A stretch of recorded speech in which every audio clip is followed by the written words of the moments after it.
Hello. We're here to talk about the AI blueprint for leaders. My name is Whitney Hawthorne, and I work at a company called Snowflake. We're an AI and data platform.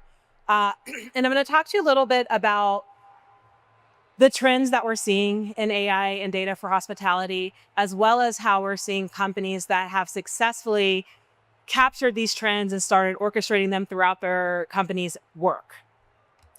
We only have 20 minutes, so I'm going to go really, really fast. I'll do my best to leave 3 or so minutes for Q&A at the end, but I will be at our booth directly after this in the 1000. I literally just like straight back this way. Okay, so a little bit about me before I go into sharing all the trends.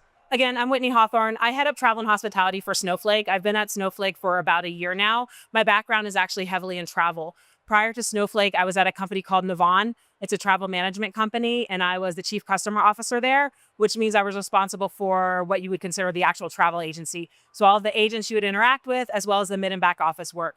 Prior to that, I was at JetBlue. I had several roles at JetBlue. Airline people tend to move around a lot. My last role there was vice president customer support, where I took them from being a 1-800 contact center to being fully omni-channel. Prior to that, I was in IT at JetBlue. I'm non-technical, so I was on the people process side. Before that, I was in loyalty, and before that, I was at One World and American Airlines. I bring this very heavy travel background to Snowflake, but in my time here, the over a year that I've been here, I've had the opportunity to work with our customers across the globe on implementing their data and AI strategies. And that's what I'm here to share with you, is what I'm actually seeing across the globe related to this. This is a what stays in Vegas or happens in Vegas stays in Vegas type slide. We won't read through the whole thing. One thing to kind of note here is that Snowflake, about maybe, I guess, 2 years ago, decided that they were really ready to start deeply investing in developing out the ecosystem that they have related to travel and hospitality. At the same time, there was a very large customer footprint and still is. So this is just an example of some of our public facing brands to help you understand the type of customers that I'm working with as I talk about what we're seeing. We've got a lot of different case studies, and I can dive into any of these that seem interesting, again, at the booth or later, because we've got quite a bit to get through. This talk, the ask was to really kind of go into AI and what trends and differentiations are we seeing based on AI. But I just have to get on my soapbox for one moment to say that there is no AI strategy without data. That's how I came to Snowflake in November of 2022 when ChatGPT came out. I found myself talking to a lot of people, a lot of leaders at other organizations who were really excited about what this could mean for their company. And people started brainstorming all of these really great generative AI ideas. And I kept reminding them, I found myself saying over and over again, it's like 10% your generative AI idea and 90% your data strategy. Without data, you cannot deliver on AI, right? It's like building your house on sand. It will fall apart. And so while you're going to hear me in these next few slides talk everything about AI and the impact of mostly generative AI, because AI has been around for a while, ML is a form of AI, know that none of this is possible without having a strong data foundation. Cool, so let's get into it. From insights to impact. When we look at hospitality, what we're seeing is that the next leap forward, the companies who are really going to be pushing the trends are not those who have the best on-property management or the most amazing ancillaries or even the strongest loyalty offering. What they are going to be are companies that are actually leveraging their data to deliver on the executive vision that they have. I'm seeing, and we are seeing, investments start to shift away from the infrastructure and the people of it all and more into the data and making that data useful. Having that data be something that allows you to provide a more seamless customer experience, a deeper, more personalized customer experience, a more effective and efficient operation based on data, not on tools or infrastructure build. And that leads to what we see, or I see, I guess it's me, really, I see as kind of the new standard in hospitality and what customers are after, which is having your service, your offering be predictive and proactive. Customers expect you to know what they want before they need it.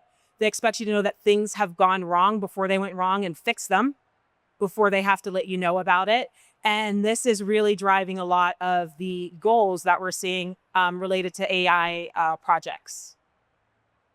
So this new guest experience is very much about using data and AI across all of your data groups to deliver for the customer.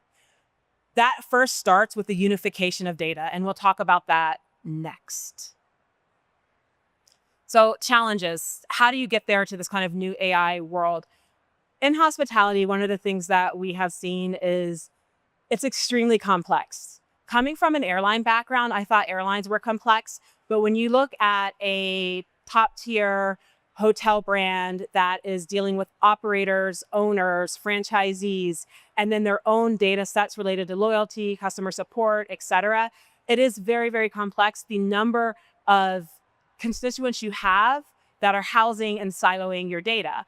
Bringing all of that together to get deep insights is the first step in starting to leverage AI. Because those data sets are separated, we do see deep business impact, right? You have an inflated cost of acquisition. Customer contact today costs much more than it actually needs to. Your operations cannot be as efficient as you would like them to be. Sustainability is something where we're actually going to talk about this next. We're seeing big leaps. So currently, if your data is siloed, you are missing those opportunities. You're losing share of wallet, and your service disruption is not exactly where it could be, right? This is likely known to everyone who's here and listening, but I like to kind of put it in one place because when you think about this impact across the individual groups within your organization, it feels big to those groups. But then when you think about that and you combine them all into one essentially massive data problem, you can see that there is a fix, which is leveraging your data in a stronger way. So when you take that data and you couple it with AI, you really do drive deep business transformation. As I've been working with companies who want to do this, right? The first thing they do have to do is build that end-to-end data supply. And it all starts with a strategic objective, which is becoming a data-driven organization so then you can properly leverage AI. That strategic objective needs to go across all of your organization, each and every group. And it is not just about the products or the tech stack that you have, but it's also about the people, the process, and the culture. That is almost something that I am going to end up putting on the slide because every time I talk about it, it's kind of like you need a strategic objective, you need foundational capabilities if you really want to leverage AI, but ultimately you need your people to be ready. The technology is here, right? The technology is here. I can see it being implemented across various customers and even, people who aren't our customers or companies that aren't our customers. And those who have done it have really been able to get their people and their culture behind driving this change. So if you have the strategic objective and you have the foundational capabilities, but you don't have the people involved, you're not going to get to where you need to be. And that is something that seems to get jumped over a lot when I talk to our customers. So that's why I'm kind of really kind of doubling down on this because it is extremely important. From there, right, you can look across the various groups, departments within your organization, and pull all of that data together to then deliver on the KPIs that you are looking to achieve. At Snowflake, we have what is the AI and data cloud, and we think about our AI and data cloud for hospitality. This is what it looks like. It's essentially, if you look at that globe, what it represents is the connections that are happening between data within the Snowflake ecosystem. To be sure, as a customer of Snowflake, there we go. Okay. To be sure, as a customer of Snowflake, if your data is in Snowflake, it is on your instance and no one else can get access to it unless you want them to. But when you want them to, it is very easy and seamless. And that's where the ecosystem comes in. So if you think about cross-industry data, as a hotel, if you are interested in what is happening at your local airport, when are flights arriving, when are they leaving, right? Being able to get that data in near real time. If you are thinking, you sit in revenue management or even in property management and you're thinking about what are the next events that are coming that are going to impact how I should be doing my planning for this year, we have that data available. Everything from kind of the big Taylor Swift, but also down to the idea of the local hot air balloon festival. Pulling that data in, along with things like weather data, really can help to provide a much more efficient and effective operation and program.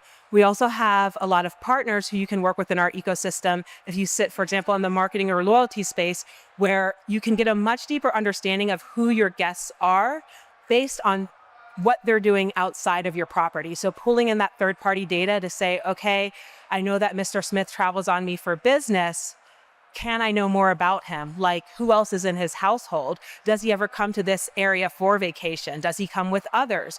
What might his spending bracket be? Being able to pull all that data in, what sports might he be interested in, right? Pulling all that data in to augment that guest profile to truly understand who they are for more effective marketing, stronger loyalty programs, and better on-property management of the customer.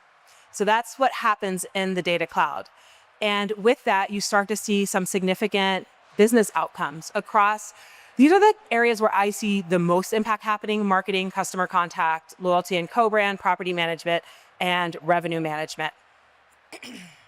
So now I'm going to get into, when you pull that together, the offerings that I'm seeing. There's 10 top ones, but with a limited amount of time, I'll spend some time on 5 and then just quickly go through 6 through 10. So number 1 is data collaboration, redefining the overall experience. So not just when they're on property, but that whole experience. We are seeing secure data sharing allow our hotels to drive a much better experience for their customers from the time that actually they're planning their travel. Because it's not just about planning the travel, it's planning what's going to happen when they're in your location. What restaurants will they eat at? What events will they attend? What art or cultural things do they want to take part in? Along with, right, that next step of that seamless communication between airline, rental car, and hotel, and then restaurant, for example. This is happening at a scale of third party, right? So reaching out to others. We're also seeing this happen deeply within individual companies who have their data siloed. So imagine you have a property, but the restaurant is functioning on a completely separate set of systems. The spa is functioning on a whole nother set of systems, pulling all that data together within that one, for example, property. AI is becoming much more employee facing. This is something that I have seen really take a turn probably about 4 or 5 months ago, so just before the beginning of the summer, where originally a lot of AI conversations were very much around, let's create really great bots that are going to, chat bots that are going to interact with our customers and help to create that experience. Let's do a lot of search features to help them do native language search to better understand how our offerings match what they want to do and the way that they want to talk about it. Like, I'm a mom who wants to go to the beach with my 2 kids, but make sure that there's something interesting for my husband to do too. Now what we're seeing is a lot of focus on using AI to create agentic models that help employees do their job better, whether that's in the finance revenue management group or even on property. That focus on AI to assist the employee and allow them to provide a much more efficient, to be a tool to allow them to be more efficient in their roles is where we're seeing a lot of investments start to go. Dynamic pricing is always, I think, at the front. What I'm seeing a lot with dynamic pricing right now, not only is much more efficient models because of leveraging generative AI, but also pulling in a lot of third-party data, like the type of data I mentioned before, event data, local data, weather data, to help make a much stronger tool related to doing your pricing, competitive data.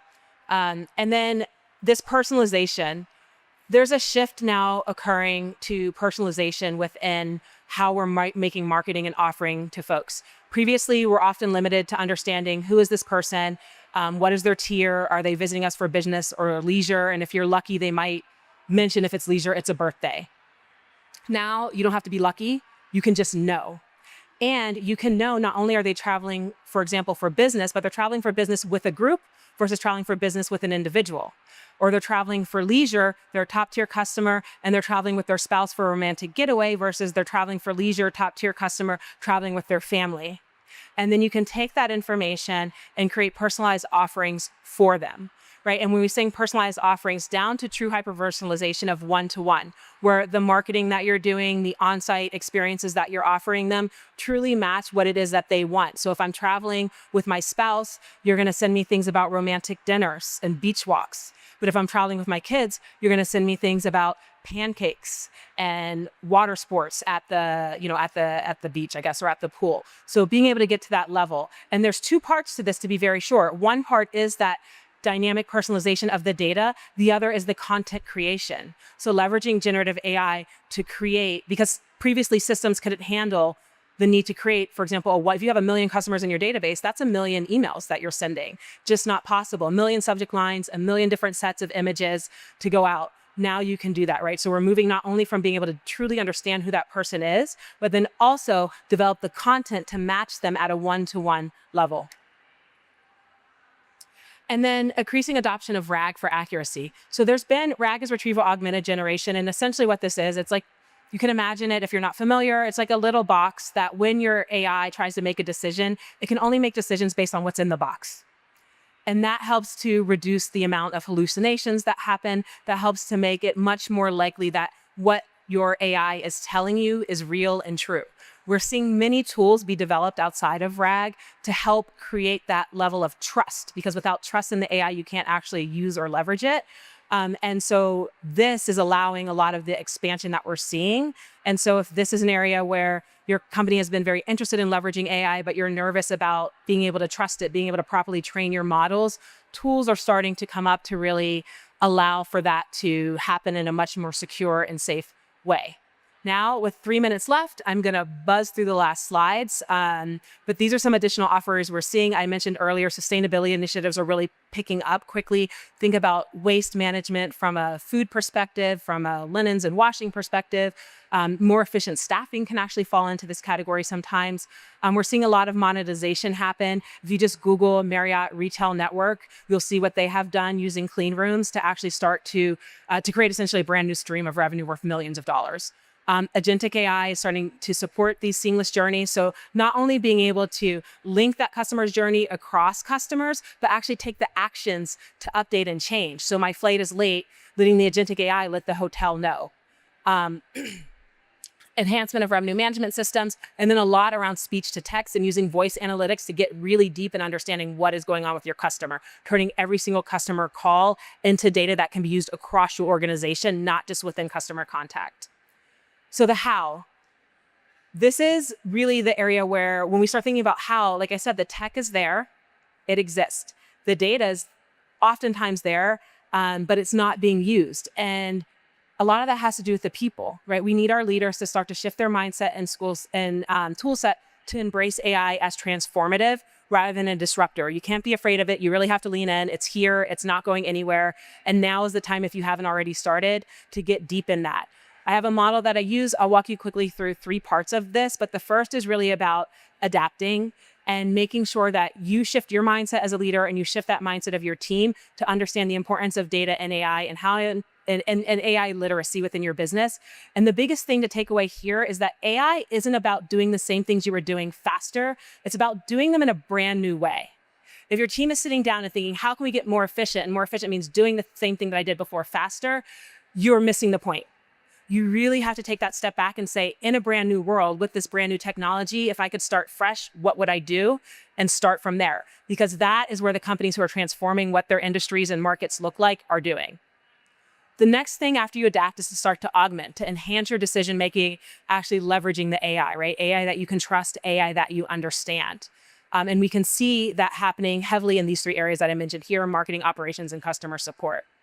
And then lastly, you need to accelerate, which means building that AI first culture. And a lot of this, I think the key takeaway for this with the 45 seconds I have left is that as you build that AI first culture, you have to always be linking your leverage of AI, which is just a tool, to KPIs, to goals. You can't just, oh, this is so cool, I'm going to use this new technology.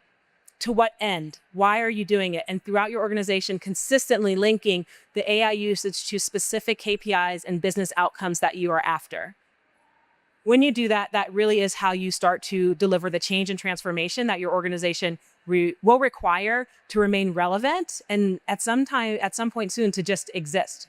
If you're not moving down this path, you do truly risk becoming obsolete in the next decade. This is an AI leadership readiness model that we can talk about at the booth because I can see that I am actually at time now. I have like 4 minutes though, maybe. Okay. Cool. So that was very fast. but that doesn't mean I have a moment to answer a question or two, if there are any. Yep. Go back. Listen.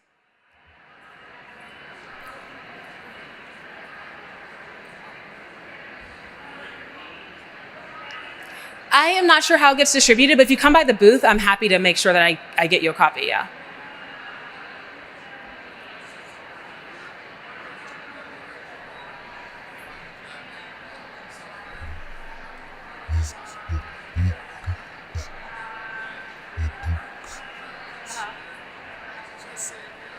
Yes.